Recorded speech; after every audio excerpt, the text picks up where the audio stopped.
So let's see a real application in play of what an API does and how it works. This is a website that presumably is giving me a summary of the upcoming rocket launches. Makes sense? Rocketlaunch.live.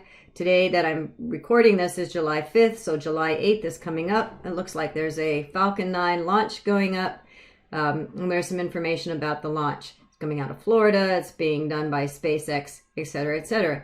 So let's say I wanted this information on my own personal website. Well, I obviously don't have that information myself on my server, but I can go to rocketlaunch.live's web server via a API. So in other words, this website has provided me a hook, a means, a vehicle in which I can make a request to their server. And the request is in the form of an HTTP request. And here's an example. Notice that it's a GET request. So I'm going to be sending a request to rocketlaunch.live's API. And if I do that, I'm going to click on it so I can see the request in play. So if I click on it, or in other words, send that request to the server, I'm going to get back some data about all the upcoming launches. And this should look familiar. This looks very much like a JavaScript object that we've worked with in the past. And if I look through, there's a bunch of key value pairs. This looks like an array of objects. And so you can see they're separated by commas. So getting comfortable, again, reading this information is going to be very important. Well, it turns out that this isn't actually the way it's sent to me. This is what the browser is trying to demonstrate. This is what the data looks like. It's actually sent over in what's called a JSON format. And JSON is one long string of all of those data, those key value pairs we just saw.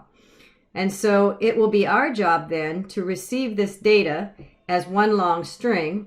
It's going to be very difficult if this was one long string to kind of piece out the things that we need, right? How am I going to find the name? I'm going to have to do a search within one long string for the location of the word state, etc., etc. So getting this data, once we get it back to our website, we have to convert it back into an object, because now that it's an object, it'll be easier for us to get at the individual pieces because we've already done that. So this is a summary of our objective, again, being that we want to access live data from some website that's providing us an API or some kind of hook, some kind of request vehicle that we can send a request to that server. That server is going to send us back data. It's going to send us back data. There we go, on cue, in the form of raw data or a JSON string. It'll be our job then to convert that JSON string into a JSON object that we can then get at individual pieces via our dot notation that we've done in the past. So that's what we'll do in the next video. We'll see how that all works.